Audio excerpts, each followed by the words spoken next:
If you're working with a bunch of different footage in DaVinci Resolve, and some of it might have been shot like on your phone, maybe an Apple iPhone, some of it was shot on maybe a Canon camera, a Sony camera, some of it might be in log, some of it might be raw, some of it might be in Rec 709, and if all of these words are sounding confusing to you, that's okay. That's what we want to talk about here today. Let me see if I can get you straightened out. Now, the number one thing you'll notice when footage is filmed in either log or raw is it tends to look very washed out, as you see here. I've got some footage up in my media pool that when I hover over it and I look at it in the preview window, see how it looks very washed out, like there's no real depth of color or contrast? This one here is a screen capture that I was doing for a tutorial on DaVinci Resolve. So it's got all the full color. It captured my full screen. This one over here was shot on a completely different camera. Again, it looks washed out. I want to show you how to take all these different pieces of footage, bring them into your project, and then have you set the color space so that all of them look correct on your screen while you're editing and look correct when you export them for whatever delivery you might be sending them to, whether that's YouTube, TikTok, wherever it might be going. Now, when you first open up a project, you know down in the lower right, there's an option, this little gear icon that can set your project settings. And it starts with these master settings where you can set the basic resolution or aspect ratio for whatever you want. You can set a custom one by typing in here. You can create a vertical resolution if you're doing shorts. But in this case, we're working with 16:9 footage. That's 4K, so this is fine. The timeline frame rate for most of this footage is 25, so we'll set it for 25. But then when we go over to the color management tab, this is sort of the default. It might be slightly different for you, but typically you'll see DaVinci YRGB and you'll see the timeline at Rec 709 or the output color space at Rec 709. Rec 709 is sort of the industry standard for displays, televisions, monitors. You're trying to get your footage to be in Rec 709 so the colors look correct when they're played on YouTube or uploaded to a platform or you're watching them on your computer monitor. Now, there's a couple different ways you can approach this.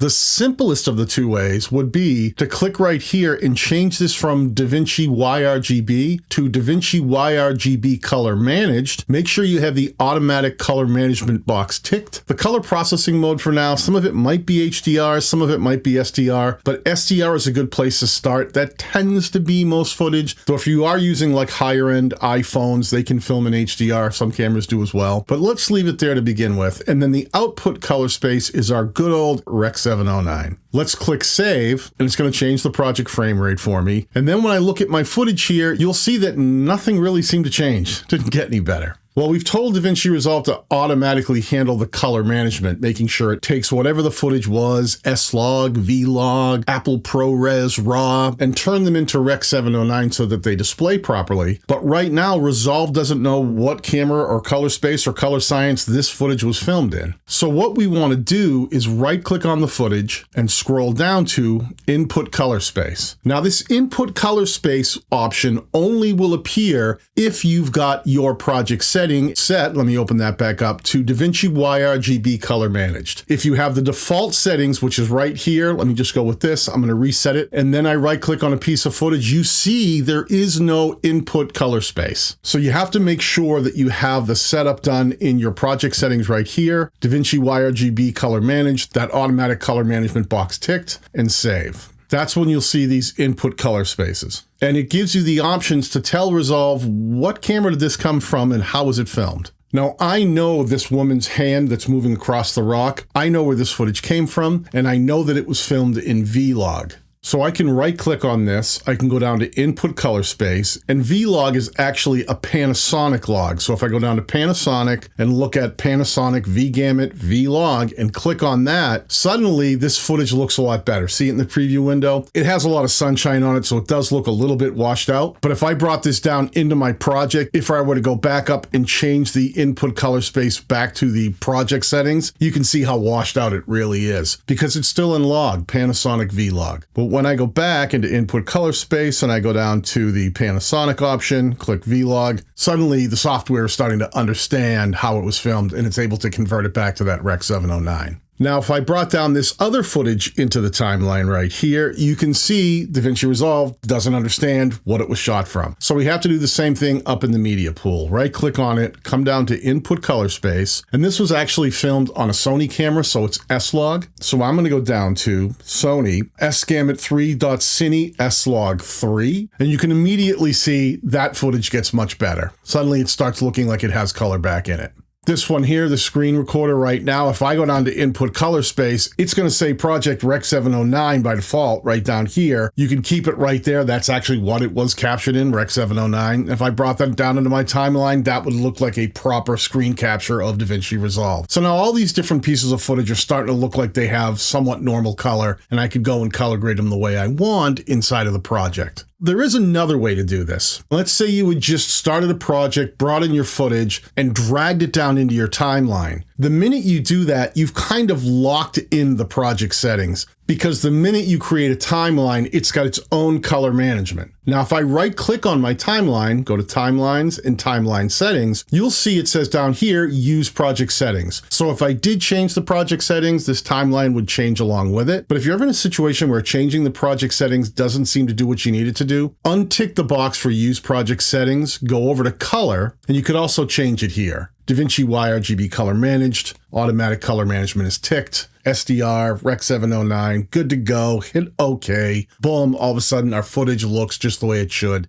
because the timeline settings are going to always override the project settings if you tell the timeline not to conform to the project settings. That's how a lot of times we'll start making different versions of a project, one in landscape mode and another version in vertical for like shorts if we want to do more than one version of the same project for different deliveries. You can change the timeline settings to do that and have more than one timeline in a project. Now let's do something a little bit different here. Let's open up this project, go back to the timeline settings. I'm going to put this back to the default settings, okay? So now DaVinci Resolve isn't handling any of the color management. A different way of doing that is bringing your footage down into your timeline. Make sure you know where the footage came from, which cameras it was filmed on. You can go over to the color page, and what you can do for each of these clips is you can actually do individual color space transforms that tell Resolve what each of these clips were filmed on and how you'd like them delivered within the project. So for example, this one of her hand, I know this one was the vlog footage. What I could do is with that clip selected, go up to the color nodes here. See in the upper right, it says effects. I could scroll down and I could find color space transform. And I could left click, hold, and drag that right on my node. And if you see right here, it gives me a whole nother set of color space instructions, not too dissimilar from what we saw in the project settings and in the timeline settings. This is us doing it manually for each clip, not having DaVinci Resolve automatically doing the color management for us. So the input color space for this clip, we know this was done on a Sony, so I would scroll down and I would say, okay, that's a Sony S Gamut 3 Cine. The input gamma, Sony S-Log 3. And then the output color space, we would want that Rec 709 again. So we would go down and we would say right here, Rec 709. And the output gamma typically is going to be gamma 2.2. In some cases, it's 2.4, but 2.2 is usually the best place to start. That's what most standard SDR footage is. Nowadays, some of the platforms are supporting 2.4, but that tends to be more like broadcast, and Gamma 2.2 tends to be more like your YouTubes, your TikTok, your social media platforms. The minute I did that, my footage started looking more normal. And if I turn off the color space transform, all washed out. When I turn it back on, now it's looking like something. And you can do that for each of these clips. You could say, okay, well, this clip here, the second clip, I know that was my vlog. So I'm going to go up, I'm going to grab effects, grab the color space transform, put it onto that color node, and do the same thing and say, well, this was done on Panasonic V-Gamut. The input color space is going to be vlog. So let's find vlog, Panasonic vlog right there. The output color space is Rec 709, and using the timeline, let's go down to Gamma 2.2.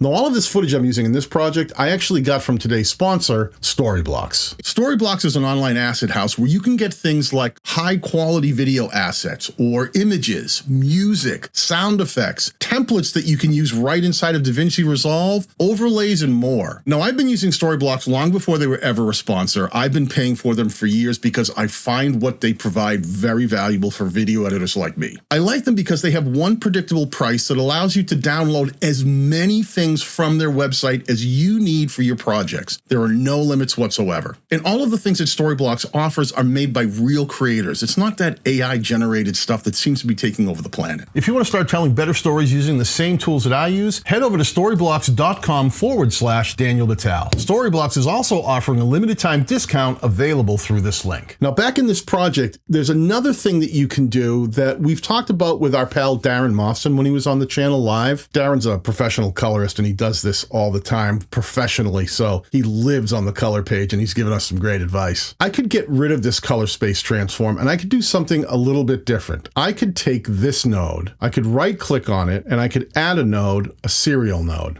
right here. And then I could do that one more time, add one more serial node, and now I've got 3 nodes. And this is a technique you'll hear some of the colorists talk about on YouTube. It's sort of a node sandwich or a color space transform sandwich. And basically what they're doing is, instead of taking your footage right from log directly into Rec 709 and then color grading in Rec 709 in your timeline, Rec 709 is kind of a small color space, meaning it doesn't have like a lot of dynamic range. It's fine for all your basic stuff. If you're doing YouTube videos, you're good to go. But if you're working on a project that might be a little more cinematic or working for a client and you need to have more control over the colors, this is where you want to bring your footage into a larger color space. It's almost like if you had a box of crayons from Crayola. Now, if you had the little box, you'd have a very limited amount of things that you could change. There's just one red, one blue, one green, and you don't have a lot of dynamic like in-between tones and the ability to control all these smaller changes. But if we bring it into a bigger color space, there's a lot more dynamic range, and there's a lot more that we can do with the footage to fine tune it and really dial that color in. So in this case, what we would do is select that first node, go up to the effects option, grab that color space transform, put it right here. Here, we're going to tell it, okay, we know what the footage came from. This was that V-log footage. So we would go down to Panasonic V-gamut, set the input gamma for also the Panasonic V-log. Where are you? Right there. But instead of using the timeline settings or setting it right to Rec 709, DaVinci Resolve has its own color space, and it's called DaVinci Wide Gamut. And it's a very large dynamic color space. So instead of going right to Rec 709, we're going to sort of transfer it over to a very large color space where we'll have more control. So the output of this first node, let's change it to DaVinci Wide Gamut, and the output gamma would be what they call DaVinci Intermediate. Now, it still looks kind of washed out again, right? Like, I don't know, Daniel, if that really helped. If I turn this off, it didn't really do much. It actually kind of made it darker. What we're going to do is leave this middle node alone. We're going to use that later on for color grading. But the color node on the end, we're going to do the opposite. We're basically going to take the log footage, send it into DaVinci Wide Gamut, this larger color space, color it a bit, and then pull it back out of DaVinci Wide Gamut, and then send it to Rec 709. So we would take this last node right here, this last color node, grab the color space transform, drop it onto that. Now do the opposite. This is the other side of the funnel to make sure we go into the big color space and then back out again. So we're going to set the input on this, which is coming from that larger color space, which would be DaVinci Wide Gamut. Set the input gamma down for DaVinci Intermediate. Then we're going to set the output color space. We'll do the Rec 709 right there. And the output gamma is going to be, again, gamma 2.2. So now this last node and this first node, we're just going to leave them alone. They're like our translators to get the color into the right space and back into Rec 709. Any one of our color changes we'll do in between them, so in that larger color space. Now you can add more nodes in here, you can do all kinds of things, but this is where you can sit here and you can start changing some of the grading, pull up some of the highs a bit, let's bring down some of the lows. It looks a little bit squashed there. And you don't have to do that all in one color node. A lot of times I think you'll see that people, what they'll do is right click, they'll add more nodes in between those two color space transform nodes, and maybe they'll use one for adjusting exposure, one for adjusting contrast, one for adjusting like the hue and saturation. It's all up to you how you like color grading. You do not need to get this complex for your basic social media posts, but these are just different ways for you to handle this log and raw footage and make sure it looks right inside of Resolve.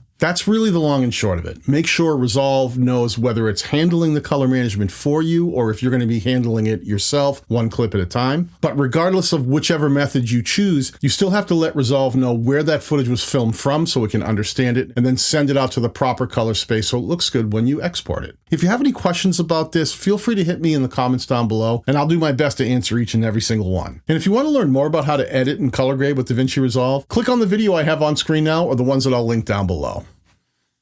Peace.